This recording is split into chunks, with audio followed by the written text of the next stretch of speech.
पूरा concept clear किया, math में रीजनिंग में जैसे कैसे करना होता है सब कुछ। फिर जो जितना समय था मैं पूरा मॉक टेस्ट में लगाया, क्योंकि टाइम मैनेजमेंट करना बहुत ही इंपॉर्टेंट है। एटलीस्ट दो सेक्शन मेरा स्ट्रांग होना चाहिए। मेरा इंग्लिश और क्वांट बहुत ही स्ट्रांग था, तो उस तो में मेरा मैक्सिमम मार्क्स आया है।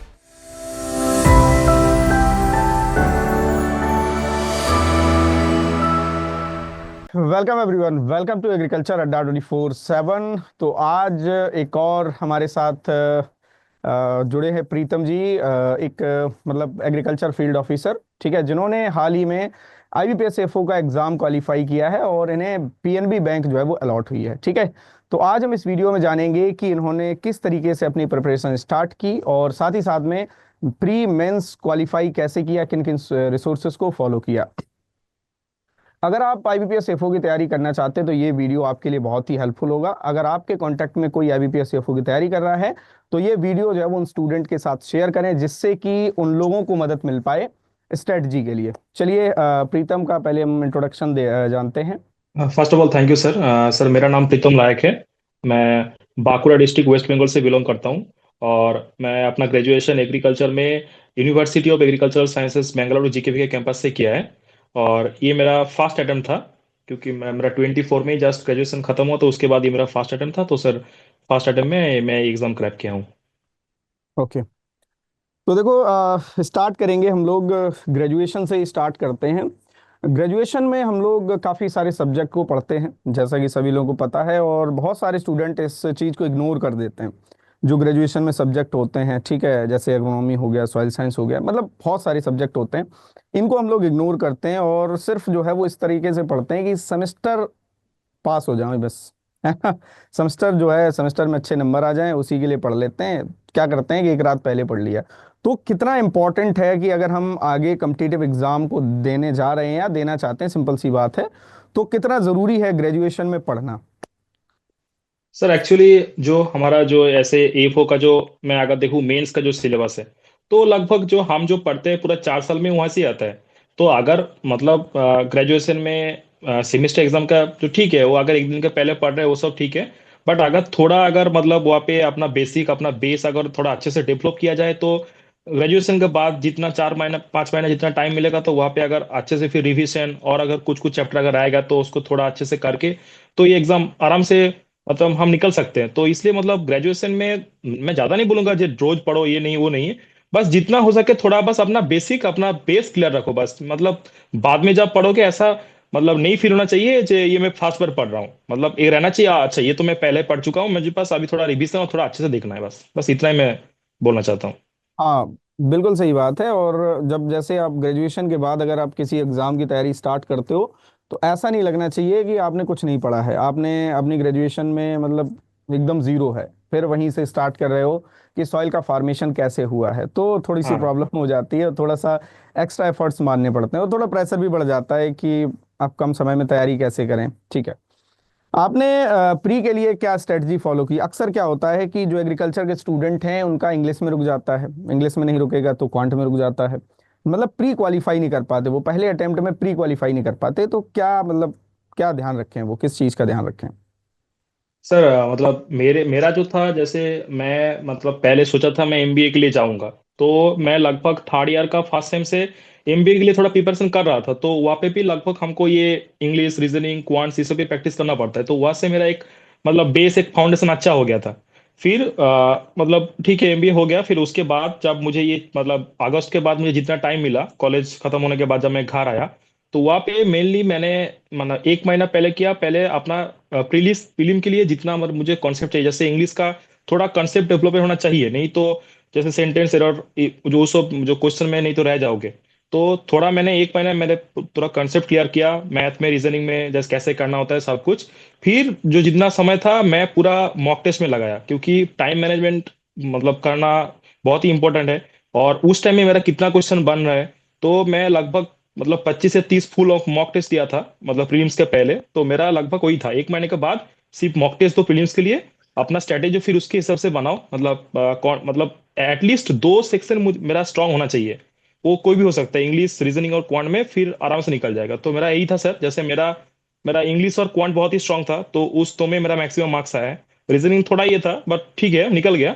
बस यही था सर, मतलब मतलब चाहता था प्रैक्टिस करना है, नहीं तो सर थोड़ा दिक्कत होगा। अच्छा, कम से कम मतलब कितना समय मिलना चाहिए प्री के लिए, कि कब से तैयारी स्टूडेंट को तैयारी करनी चाहिए, मतलब प्री कब से तैयार करना चाहिए? सर प्रीलिम्स तो मैं तो बोलता हूँ, मतलब जैसे अभी ग्रेजुएशन डेज में है, तो थोड़ा सा अभी अगर कॉन्सेप्ट में वो लोग ध्यान देंगे थोड़ा, क्योंकि सब कुछ हम टेंथ में ऑलरेडी सीख चुके हैं, 10th 12th में, तो वही सब सारा कॉन्सेप्ट के पास थोड़ा प्रैक्टिस, थोड़ा अगर 1 2 घंटा समय मिलेगा तो ऐसा ही 2 3 महीना काफी है प्रीलिम्स क्लियर करने के लिए, अगर अच्छे से थोड़ा मतलब वहाँ पे फिर जेनुइन सा एफर्ट मारना पड़ेगा।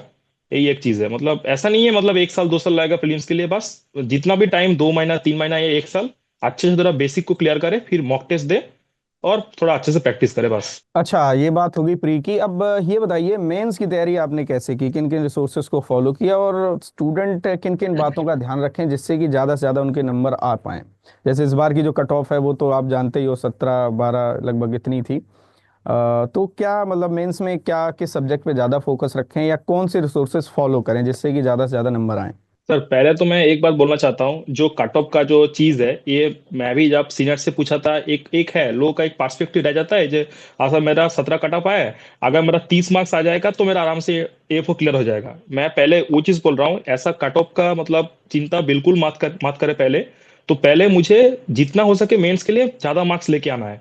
तो उसके हिसाब से कोई कोई बच्चे क्या करता है, छोटा छोटा जो सब्जेक्ट्स होता है, जो जो चैप्टर जैसे वीट साइंस वगैरह, ऐसे जो छोटा छोटा माइनर से चैप्टर होते हैं वो लोग वो छोड़ देते हैं, बट वहां से भी 1 2 क्वेश्चन पूछ लेता है, इस बार भी पूछा था।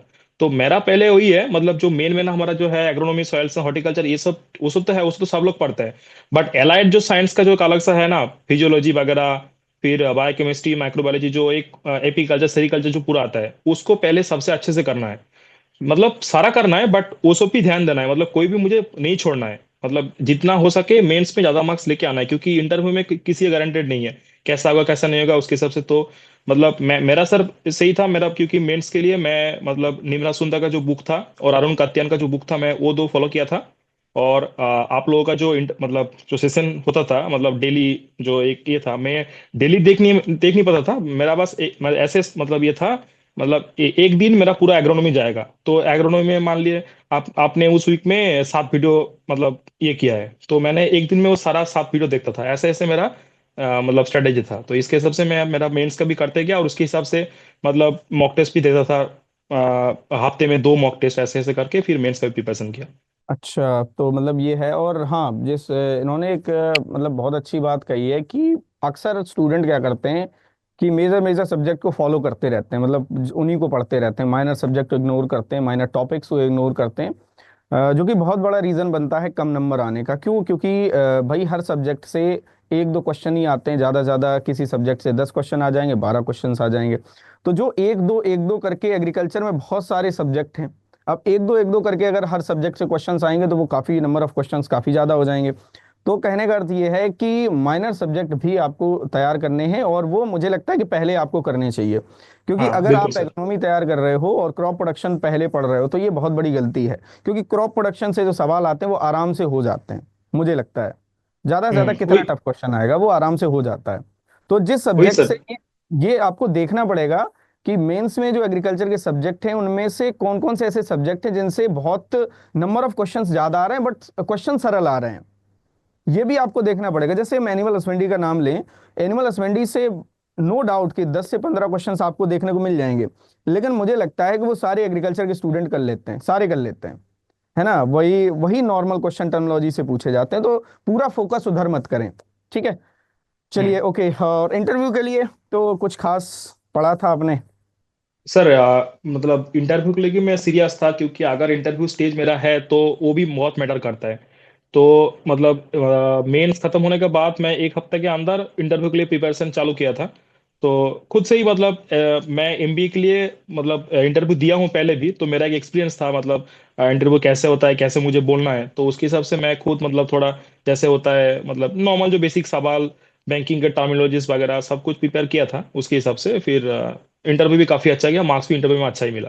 अच्छा अच्छा, एक सवाल और छोटा सा बताइए, ये क्या स्टूडेंट को फैक्ट बेस्ड तैयारी करनी चाहिए, मतलब जो रटते रहते हैं बैठ के किसी भी किताब को उठा के, क्या उनको ऐसा करना चाहिए? सर मेरे हिसाब से बिल्कुल नहीं चाहिए, ऐसे ऐसे मतलब नहीं होना चाहिए, क्योंकि अगर मतलब मैं अच्छे से थोड़ा ध्यान से बेसिक क्लियर करके पढ़ूंगा ना, मतलब अगर कम भी पढ़ूंगा फिर वो कॉन्सेप्ट से मेरा और भी दो तीन चार क्वेश्चन आराम से मतलब निकल जाएगा। अगर पूरा बट्टा मार के जाएगा तो फिर मतलब दिक्कत है, मतलब अगर वहाँ पे सही डाटा याद में नहीं आया फिर गलत हो जाएगा। और अगर मैं आराम से थोड़ा बेसिक क्लियर करके मतलब पढ़ूंगा तो फिर सही होगा। तो मतलब गलत होने का चांसेस भी कम रहेगा और एक्यूरेसी बहुत अच्छा मेंटेन होगा। अच्छा, अब एक मतलब इसको थोड़ा सा समराइज करते हैं, आपने क्या अप्रोच फॉलो की मतलब फाइनल रिजल्ट तक, मतलब शुरू से लेके एंड तक।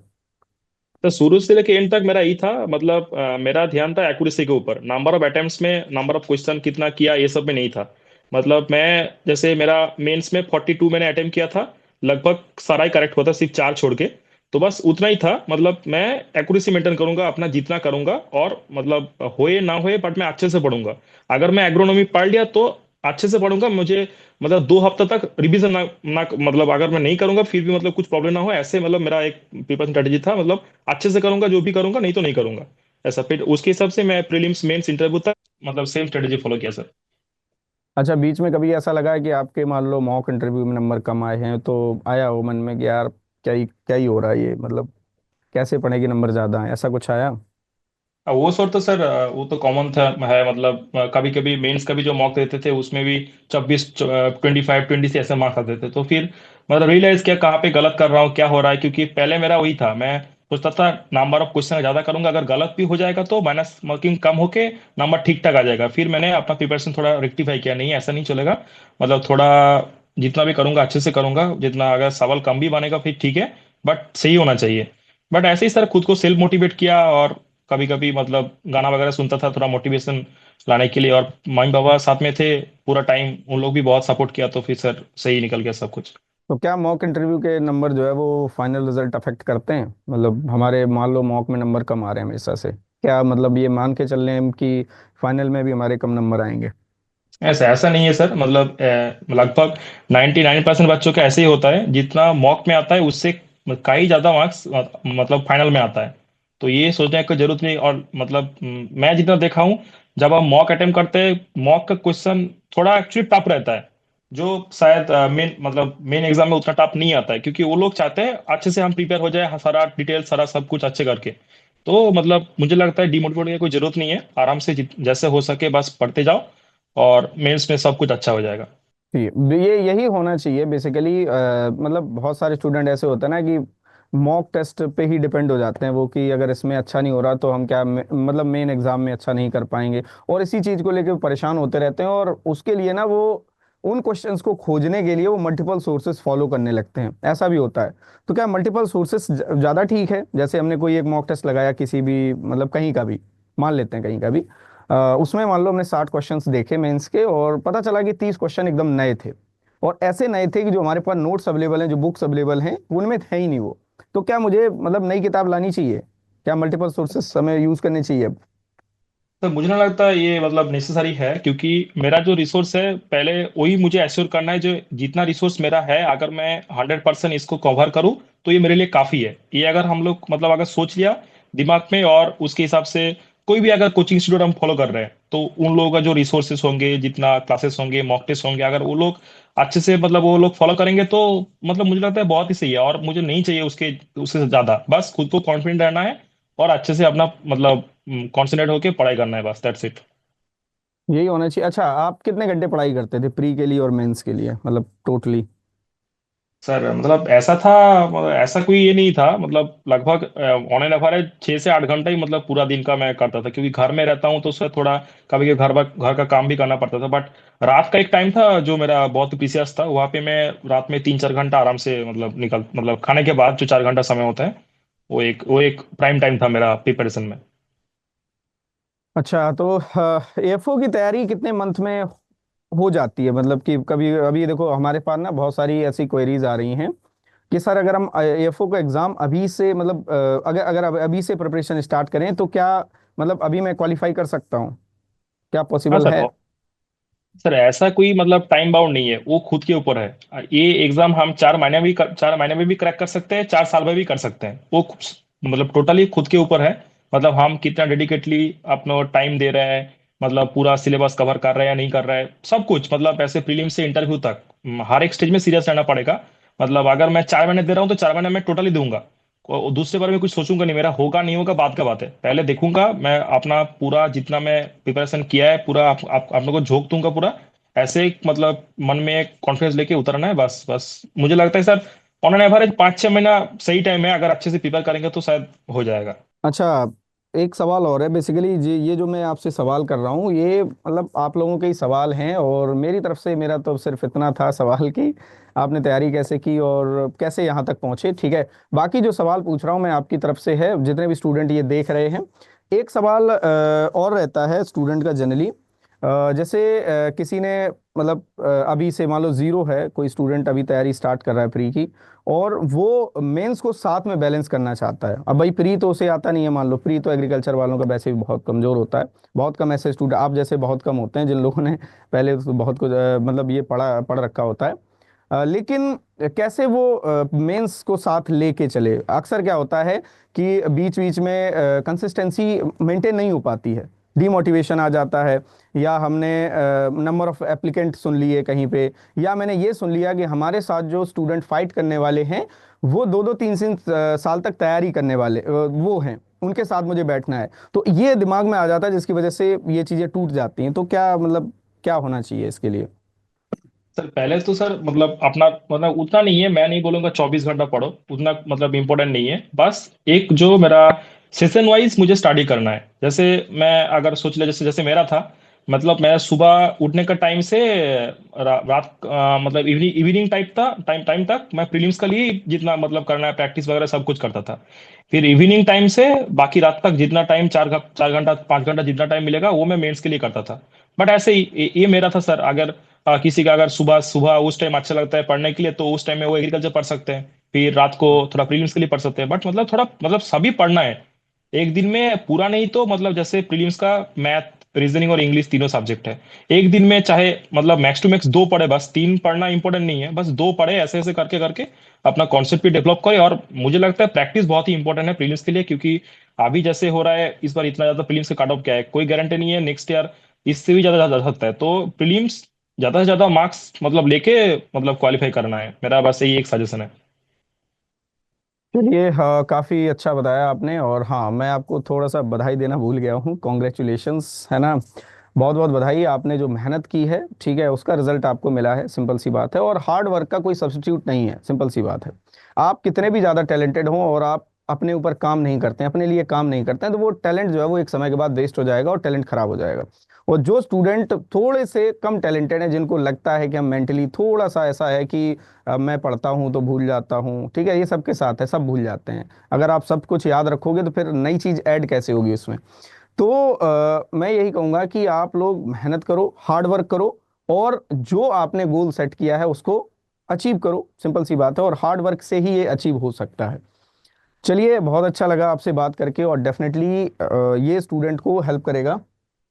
हाँ, हाँ, अगर आपने देखो आपके लिए है ये, अगर आपने अड्डा 24/7 का कोई भी पेड बैच लिया था, ठीक है, और इस मतलब पेड बैच लिया था, उसका हम आपको पूरा रिफंड करेंगे, जैसा कि हम लोगों ने वादा किया था। और साथ ही साथ में आप किसी एक स्टूडेंट को एडमिशन दिला सकते हैं अड्डा 24/7 में, फ्री ऑफ कॉस्ट। हम जो है IBPS CFO की तैयारी उसे फ्री कराएंगे, फ्री एजुकेशन प्रोवाइड करेंगे। आप जिसको चाहें, XYZ कोई भी हो वो, ठीक है, हम आपको फ्री एजुकेशन प्रोवाइड करेंगे। तो उसको आपका तो हो गया है। थैंक यू चलिए, so much sir. Okay, all the हाँ, best, thank you sir. Enjoy your success, मिलते हैं हम फिर। थैंक हाँ, you. Thank you sir, it means a lot sir, thank you.